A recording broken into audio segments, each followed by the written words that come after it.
What is up, Fan Nation, Cowboys Nation, Dallas Fan 1997 here, guys. I told y'all I was going to do the pregame video of when my Dallas Cowboys take on the Cleveland Browns within the next hour after I made the first video, and that's exactly what I'm going to do. Today, my Dallas Cowboys, in about 2 hours, take on the Cleveland Browns in Cleveland, and it's going to be the season opener. I'm just going to name the keys to the game right now. Defensively, number one, we have got to stop the run. We brought in Mike Zimmer to help the Cowboys get better in run defense. We did. We brought him in to help us get better in run defense. The Cowboys have got to stop the run. Now, the Cleveland Browns are going to be missing two starters, just like we are. They're going to be missing Jarek Willis, their starting left tackle, and Nick Chubb, their starting running back. They're not playing. The Cowboys, we're obviously missing our starting pass rusher, Sam Williams, because he's on IR. He got hurt in training camp. And we're also going to be missing Deron Bland, who's out 6 to 8 weeks with the stress fracture. So both teams are missing two starters. We've got to find a way to stop the run. Nick Chubb's not playing. Jerome Ford still has got some talent. The Cowboys brought in Mike Zimmer to help him stop the run. We have got to stop the run. Jordan Phillips has got to step up. Our defensive tackles, Jordan Phillips, Linval Joseph, Mozzie Smith, they got to hold at the point of the attack, and we got to get our linebackers, Eric Kendricks, Overshone, Leafau, they got to step up and do their jobs. It's just the way it is.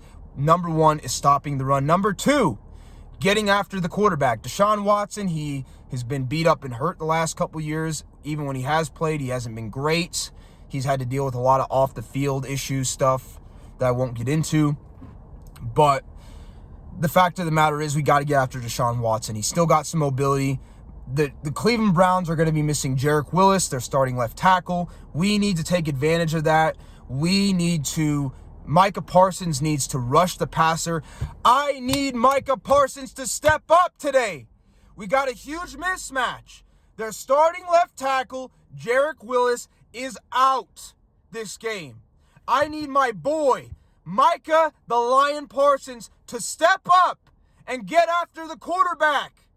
He's got to get after Deshaun Watson and create pressure so he forces him into mistakes.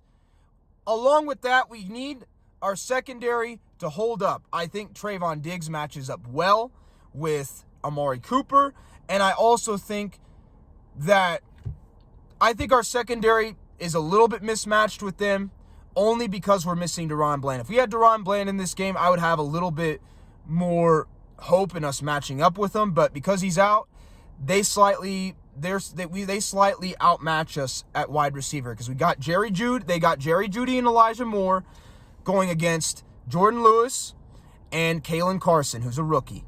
Now, we'll see how Kalen Carson does, but we need to get after the passer, force Deshaun Watson into mistakes. Number three, we cannot get stupid penalties. This has been such a big problem with Mike McCarthy's football teams.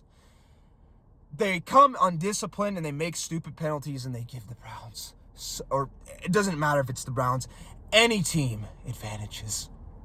And it drives me nuts.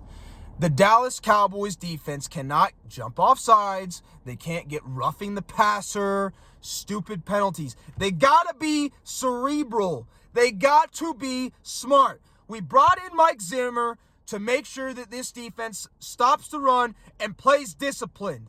They got to be cerebral and be smart. They cannot make stupid penalties that will give the Browns the advantage. And the fourth thing, they got to get turnovers. Now, Mike Zimmer's defenses in the past have not been known to get a lot of turnovers. They've been kind of conservative, bend but don't break. Well, I'm telling you this, we have enough talent in the secondary, even without Bland. We got to get some turnovers today. And that starts by stopping the run, getting pressure on Deshaun Watson. That's how we got to get turnovers today. We got to get turnovers to give the offense shorter fields. If we can get after the quarterback, stop the run, not commit costly penalties, and hold up their wide receivers with Jeudy and Moore and Amari Cooper, and of course their tight end David Njoku, don't forget about him, and take advantage of them missing their starting running back and their starting left tackle, and get some turnovers, defense has a pretty good chance. I think they do. I really do. They got enough talent to do it. Offensively, Cowboys still got a lot of talent. Offensive line is still pretty solid. But the Cleveland Browns have a good secondary. They have good linebackers with Jordan Hicks and some of those guys. They got a good defensive line with Zadarius Smith and some of those guys. Myles Garrett, of course. They got a lot of talent there. Their secondary with Newsome II, Denzel Ward. I can't remember the other guy's name, but he's pretty good as well. They match up really well with our offense, but we have CeeDee Lamb, Cooks, Jake Ferguson, Dowdle, Ezekiel Elliott. We have a good offensive line with Zach Martin, Tyler Smith. Cooper Beebe and Tyler Guyton are making their first starts today. We got to hope that Cooper Beebe holds up, and we have got to hope that Tyler Guyton can hold his own against Myles Garrett. We saw what happened when Myles Garrett played us last time. He got after Dak Prescott, and he destroyed our offensive line, mostly Terrence Steele, who's playing today. The number one thing the Cowboys have got to do to have a chance in this game is they have to stay balanced.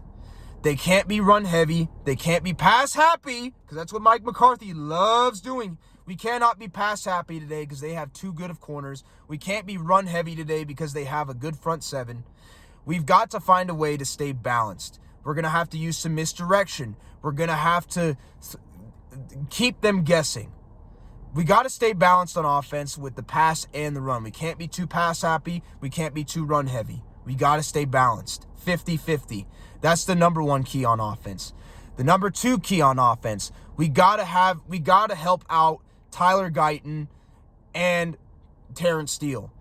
We can't allow Myles Garrett to constantly be one-on-one with a rookie offensive tackle or with Terrence Steele. He's too good, and even if Tyler Guyton can hold his own, Myles Garrett's going to beat him at times because he's that great of a player. We have got to bring in an extra tight end to help protect Dak Prescott and to help out Tyler Guyton, so Tyler Guyton isn't getting constantly killed out there, or Terrence Steele is not getting constantly killed out there, or for that matter, our $60 million quarterback. They have got to game plan and make sure they bring in protection for Dak Prescott and to help out Tyler Guyton and Terrence Steele. That's second.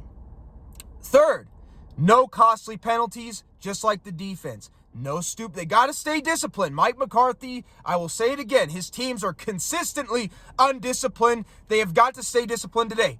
They can't get holds. They can't get false starts. They can't get illegal motions. Hands to the face. None of that nonsense.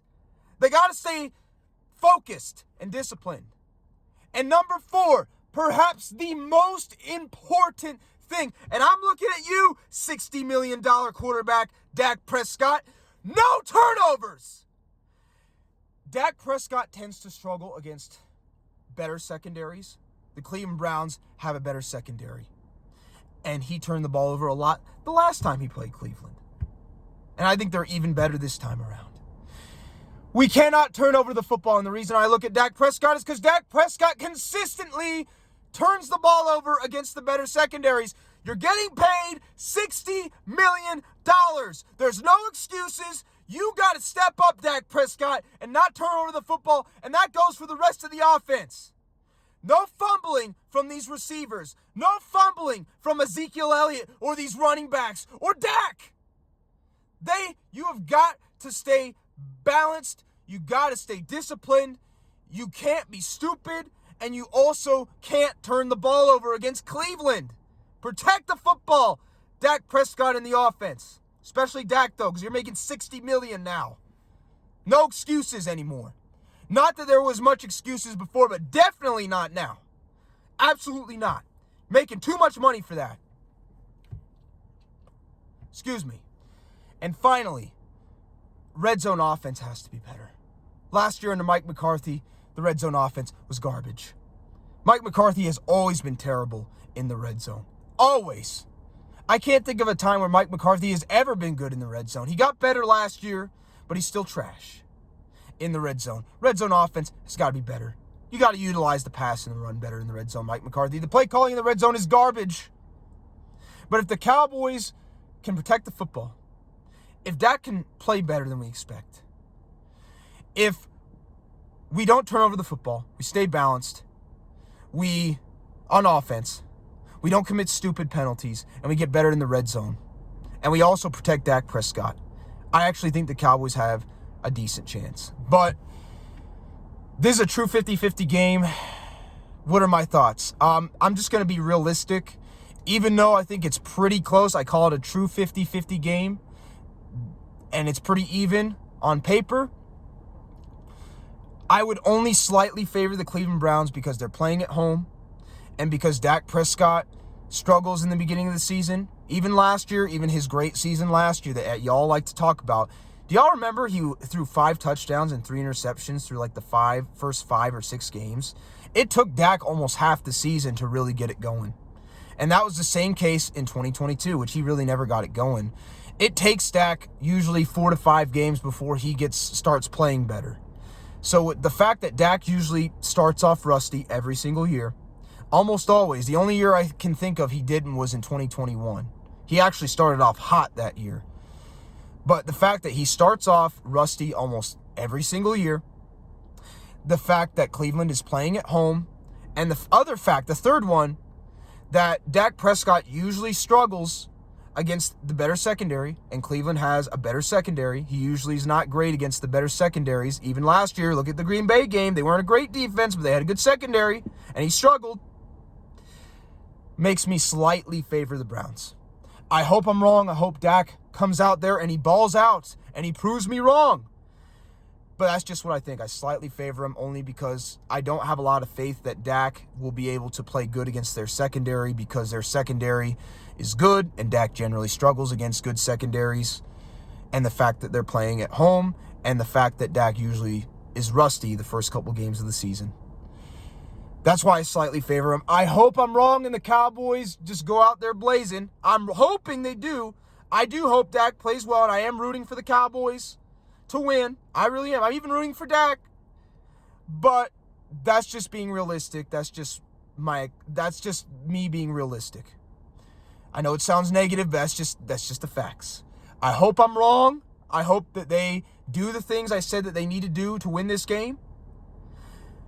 But I just don't know, man. That's just how I feel. Anyways, we'll see what happens, Cowboy Nation. I'm hoping that I'm wrong. I'm hoping that Dak goes out there and plays good. I'm hoping we do the things I said to do in this pregame video. But don't get your hopes up too high. With that being said, go Cowboys.